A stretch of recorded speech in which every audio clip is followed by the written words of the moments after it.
Hello guys! Ayan, mapagpalang araw muli sa mga kababayan po natin, sa lahat ng mga farmers po natin. Mapagpalang araw sa inyong lahat. Ayan si Liverboy, umakyat ulit dito sa bukid ni Papa Bear. No? Bumisita tayo sa tanim niyang saging. Ayan, ito po yung area na ito. Ayan, yung tanim ni Papa Bear dito ay Arnibal. No? Senyorita kung sa Tagalog yata yun. Sa senyorita tawag ng iba. Dito naman sa amin ay Arnibal. Ayan no, malaki na siya mga kababayan.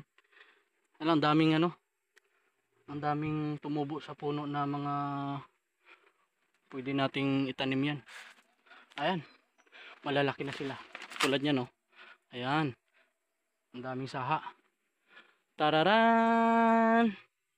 Oh, malalaki na yung mga arnibal. Dito sa area na to ay arnibal no, tanim ni Papa Bear. Saka doon naman sa tawid ay yung mga lakatan po niya doon sa kabila. Ayan. Siguro mga ilang buwan pupuso na ito mga kababayan. Shout out sa lahat ng mga kababayan po natin, sa mga ka-farmers po natin na nagtatanim din ng saging. Ayan, good luck po sa ating lahat, no. Shout out kay Papa Bear, tsaka kay Mama Bear. Ingat palagi. Thank you po. Bye-bye.